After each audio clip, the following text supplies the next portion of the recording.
two-time world champion finalist, and his name still gives us trouble. It's Uzi!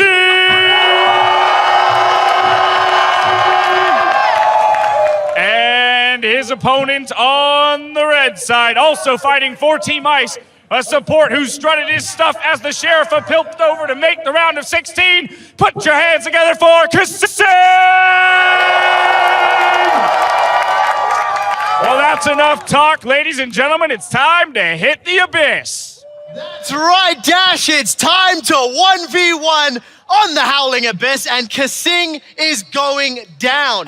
You said he was going to lose yesterday. I did. And you were wrong. I've been wrong a lot, Trev. Don't worry. I now believe, again, in Kasing a little bit. He's going to go up against Uzi. I'm starting to... I think he's going to get crushed by Uzi. Maybe, You saw what maybe. Uzi did in the marksman mode. But Trevor. So Dash said we don't need to go over the rules. This is your first time back on the 1v1, well, first time on the 1v1 stage. So I'm going to, bring you and anybody else that has not really seen the 1v1s. 100 CS, first tower, first kill. That's how you win in the 1v1s. Let's see exactly which one of those is going to be the win condition for Kasing here, as I am dreaming about Kasing winning this game. Faith is misplaced, I'm afraid. Pick some bans. Urgot away. No real surprises here. Caitlyn. So Lucian, Kindred, Lulu. Yep. Some of the primaries. These are the meta picks that we're seeing. Yesterday, Kasing got Caitlyn, but truthfully, it was Ziv tower diving and making a mistake. Yes, that it let was. Kasing win. I'll give you guys some insight. Kasing was actually not really, thinking he was going to win. He was like going through these strategies that, how can I just lose in a funny way? And then he actually wins his first one. That was why he was looking so confused when he won the first game. But it is, Kasing banning out the AD carries. On the other side, Urgot Fiddlesticks Morgana off the table for Kasing's choice. Uzi, a lot of big picks available still here. Wow, Kindred and Lucian, two champions that have seen incredible success on the Howling Abyss. The crowd is cheering for the Teemo. Do it, Kasing! Do it, lock it in! Oh, I'm trying to make eye contact, Don't do it. but he's not looking this way. Don't do it. The blind would work against Lucian. No, we had this, we had this discussion at IWCA, and, it was Carbon playing the Teemo. He actually had the advantage and then ran into a tower, so unless Kasing can, be the master of disaster in this, like Carbon was, and somehow have Uzi tower dive again, this would be the second win.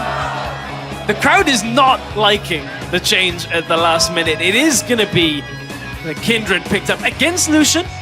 So, this is the first time we've actually seen this matchup, I believe, here this weekend. And we should be expecting Grasp of the Undying on both of these champions.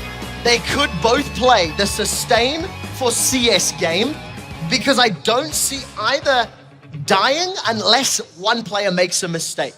With the dashes and the dives that they both got, the ability to dart around the map and get some good damage down, I think it's going to be scary. He's got a very serious look on his face there, Stress. So does Kasing. This is like the first time I've ever seen him not chuckling to himself as he's loading into that a is game. the most serious It Kasing. actually is. The Kasing effect does not help you in a 1v1.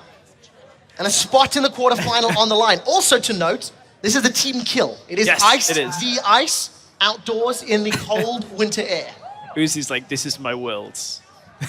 This is it. I'm going to win this tournament. I am going to be the best 1v1 player in the world. I guess that is actually what you can claim after this. Hey, that's the way it is. I haven't seen a more premier 1v1 tournament.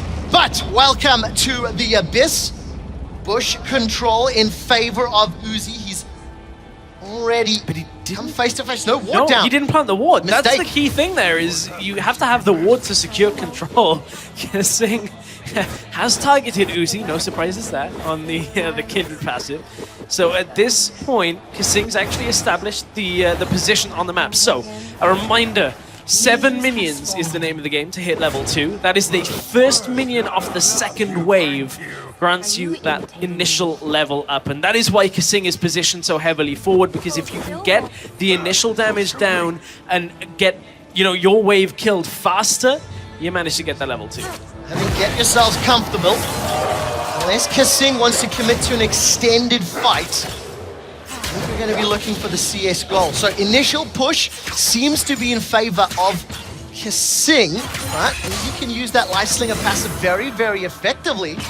Right, look, Uzi's starting to peel backwards. Yeah, you see the ability for Kasing to just sustain up, not only Grasp of the Undying, but once he gets more abilities available, Uzi's taking a lot of damage. Heavy trade. Yeah, it's so sure. Ignite's down. Exhaust is out. Kasing is looking for it. He got it! One more hit.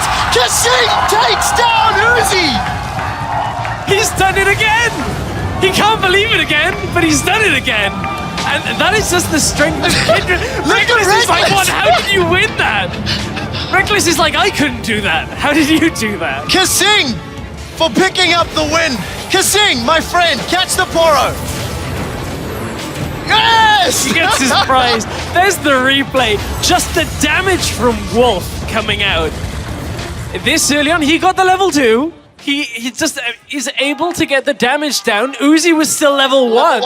And that was just the key factor. I mean, only 3 CS apiece, but it doesn't matter this early on. You just get the level 2, you get the win. Kasing